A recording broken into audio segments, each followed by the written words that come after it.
Ele não surgiu em desfiles, nem marchou com tropas. Não trazia bandeiras, títulos ou riquezas. Veio só, sem coroa, sem escolta, mas com uma autoridade que nenhum rei poderia desafiar. Bastou uma única declaração, firme e certeira, para silenciar o trono e fazer o céu se fechar. A chuva cessou e o silêncio caiu sobre Israel como um castigo divino. Por 3 longos anos, o céu permaneceu fechado e a terra gemeu sob o peso da seca. O povo clamava, os rios se transformavam em poeira e até o império se curvava diante da fome. Tudo isso começou porque um homem comum teve coragem de obedecer à voz de Deus, mesmo sabendo que isso poderia custar-lhe a própria vida. Mas quem era esse homem misterioso que podia fazer o tempo parar com apenas uma palavra? Como sobreviveu escondido, sendo sustentado por corvos enviados do céu? E o que ele enxergou quando foi levado aos céus sem provar a morte? Hoje, você vai mergulhar na trajetória completa de Elias, um profeta marcado por batalhas intensas, milagres inacreditáveis e um destino que ultrapassou o limite da vida. Prepare-se para descobrir os segredos por trás do homem que enfrentou reis, desafiou falsos deuses e viu o próprio céu se abrir diante de seus olhos. Junte-se a nós nessa imersão pela jornada impressionante de Elias, o profeta que se levantou em meio à escuridão espiritual para desafiar reis, clamar por fogo do céu e provar que o Deus verdadeiro ainda responde. Prepare-se para testemunhar fé inabalável, coragem em meio ao silêncio e um final tão grandioso que nem a morte conseguiu alcançar. Israel vivia um tempo sombrio, um abismo entre o povo e o Deus que os libertara. Aquela mesma nação que vira o mar se abrir e o pão cair do céu, agora se curvava diante de ídolos esculpidos por mãos humanas. Altares dedicados a Baal brotavam em cada esquina, e o perfume do incenso subia não mais ao Deus de Abraão, mas a deuses estrangeiros que prometiam colheitas, prazer e poder. O povo havia trocado a glória do Eterno por estátuas mudas e frias, esquecendo-se de quem realmente reinava sobre Israel. No trono, Acabe, filho de Onri, reinava com arrogância e desdém pelos mandamentos de Deus. Seu casamento com Jezabel, filha do rei dos Sidônios, selou uma aliança de idolatria. Jezabel não era apenas influente, mas uma sacerdotisa devota de Baal, cujo ódio pelo Deus de Israel queimava mais que os altares de pedra que erguera pelo reino. Era nesse cenário caótico que Elias surgiu, sem linhagem conhecida, sem história, apenas com um chamado divino. A Bíblia não menciona seus pais, irmãos ou descendência. Apenas uma frase ecoa. Então Elias, o tisbita dos moradores de Gileade. 1 Reis 17:1. Gileade, região montanhosa e árida, era lar de pastores e lavradores, não de profetas nem reis. Foi dali que ele saiu, um homem simples, de vestes rústicas e fé inabalável, carregando apenas seu nome, que significava "O Senhor é meu Deus", pronto para cumprir um chamado que mudaria a história de Israel. Elias entrou no palácio sem convite, passos firmes, olhos fixos na missão. Diante do rei Acabe, cercado de conselheiros e bajuladores, proclamou: "Tão certo como vive o Senhor, Deus de Israel, nestes anos não haverá orvalho nem chuva, senão segundo a minha palavra." O salão silenciou. A fúria do rei se misturou à surpresa. Mas o profeta não discutiu, apenas falou e saiu, deixando o eco de sua autoridade divina reverberando pelos corredores do poder. Os dias passaram, e o céu permaneceu fechado. As fontes secaram, o verde desapareceu e a terra gemia sob a seca. Nas feiras, o trigo tornou-se caro, nas lavouras, nada brotava, no campo, os animais morriam. Enquanto isso, Elias desaparecera, mas seu nome corria pelas ruas. Jezabel enviou homens à sua procura. Acabe mordia as unhas em desespero, e o povo, dividido entre o silêncio dos céus e as promessas vazias de Baal, começava a perceber que algo maior estava em ação. Elias, o homem da palavra firme, havia iniciado uma guerra espiritual silenciosa. Não havia espadas, nem exércitos. Era uma batalha de fé. Deus ensinava pelo silêncio. Cada dia sem chuva mostrava que a infidelidade de Israel tinha consequências.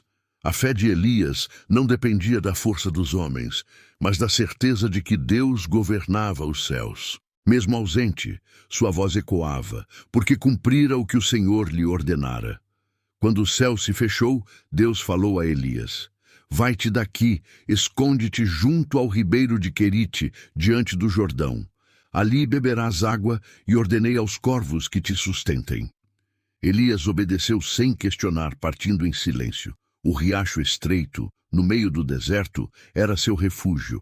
A terra rachada, as folhas murchas, o calor escaldante, tudo mostrava a dificuldade, mas o profeta seguia confiante, sabendo que Deus já havia providenciado cada detalhe de sua sobrevivência. O ribeiro de Querite era simples, escondido entre pedras, sem sombra de árvores ou abrigo. A água corria calma, trazendo alívio e renovando forças. Elias sentou-se ali sozinho, e o som do vento misturava-se ao som das águas. De repente, o bater de asas cortou o ar. Corvos traziam pão e carne, um milagre silencioso, diário, lembrando que Deus vê, provê e sustenta mesmo nos lugares mais isolados. O ribeiro de Querite era simples, escondido entre pedras, sem sombra de árvores ou abrigo. A água corria calma, trazendo alívio e renovando forças. Elias sentou-se ali, sozinho, e o som do vento misturava-se ao som das águas.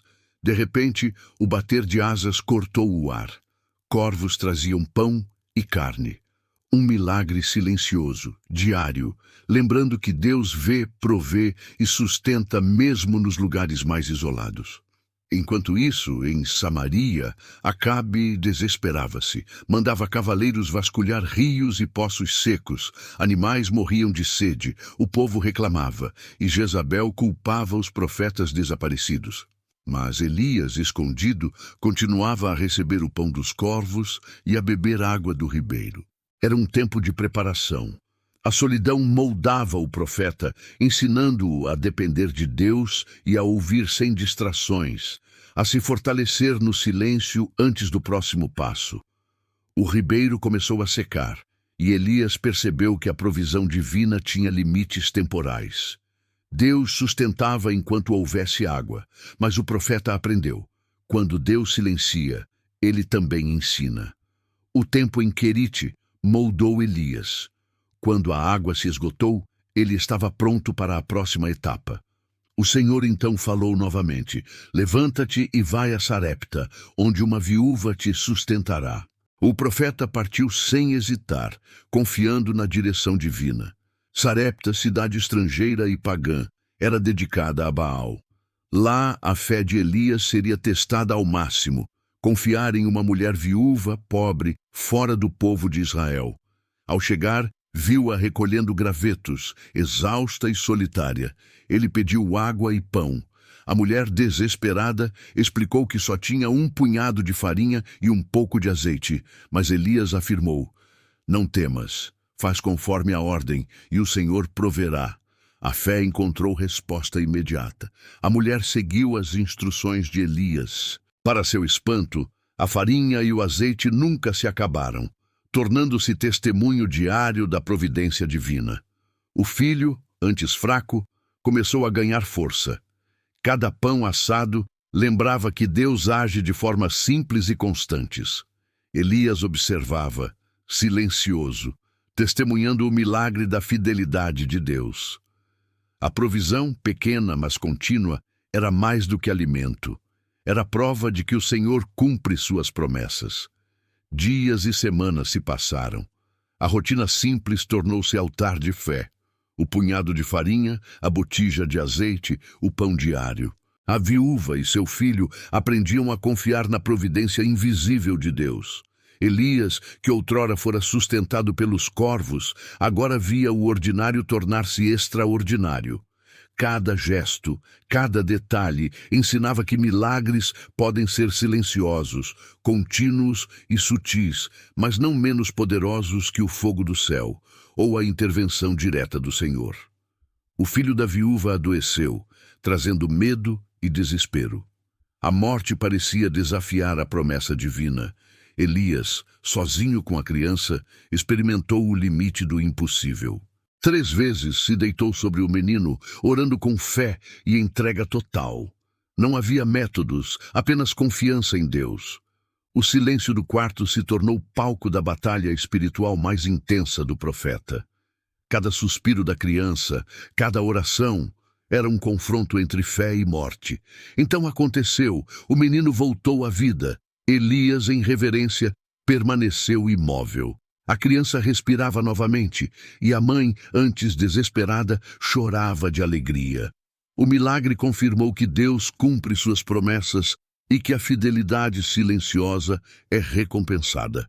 Elias não apenas sustentou vidas pelo pão, agora soprava vida sobre o que parecia perdido.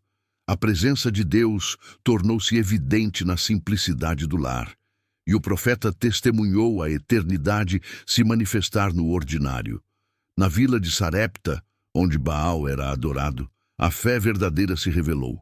A viúva tornou-se proclamadora da providência divina, o filho, sinal vivo, e Elias, canal de Deus. A força de Deus não estava na espada nem no poder militar, mas na vida restaurada e na fé silenciosa. Cada amanhecer, cada pão, cada gesto de obediência revelava o cuidado divino. O ordinário sustentado pelo Senhor se transformou em extraordinário testemunho de sua fidelidade. Elias aprendeu que a fé que enfrenta reis e paralisa o tempo deve também se dobrar diante do ordinário e do silêncio.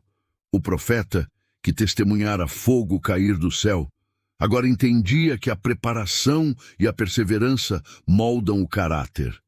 A continuidade do milagre diário era tão importante quanto os sinais espetaculares. Sarepta mostrou que Deus sustenta onde houver fé, mesmo mínima, e que a vida restaurada é o mais eloquente testemunho do seu poder. O aprendizado de Elias foi profundo. Milagres podem ser discretos e rotineiros, mas revelam o cuidado constante de Deus. A viúva e seu filho prosperavam na confiança, e o profeta via a ação divina na vida cotidiana. A fé que desafia reis precisa também enfrentar a paciência do silêncio. Cada pão, cada gesto, cada respiro da criança confirmava que a palavra de Deus nunca falha. Elias entendeu que o extraordinário começa na fidelidade às pequenas coisas. No silêncio do lar, Elias e a família viúva experimentaram a presença de Deus de forma tangível. O ordinário tornou-se altar, o cotidiano, milagre, e cada momento de vida restaurada, prova de que o Senhor cumpre promessas. O profeta aprendeu que a fé se fortalece não apenas em grandes sinais, mas no sustento diário, na perseverança silenciosa e no testemunho contínuo. A história de Elias se desenrolava entre o impossível e a confiança inabalável. Assim, Elias, que parou a chuva com uma palavra e foi sustentado por corvos, agora via a providência de Deus operar no cotidiano. Cada pão, cada gota de azeite, cada olhar de esperança da viúva e do filho era prova de fidelidade. O profeta aprendeu que milagres espetaculares e discretos caminham juntos, e que confiar no Senhor envolve perseverar, mesmo quando o impossível parece dominar. Sarepta tornou-se símbolo da ação silenciosa de Deus. Elias saiu de Sarepta fortalecido, com a fé renovada, pronto para enfrentar novos desafios. Ele havia testemunhado o impossível, o ordinário e o extraordinário unidos pela fidelidade de Deus. A história do profeta ensina que coragem, obediência e confiança no Senhor não dependem de circunstâncias ou aplausos humanos, mas da certeza de que Deus cumpre sua palavra. O homem que desafiou reis aprendeu que o poder divino se manifesta onde há fé, mesmo em silêncio.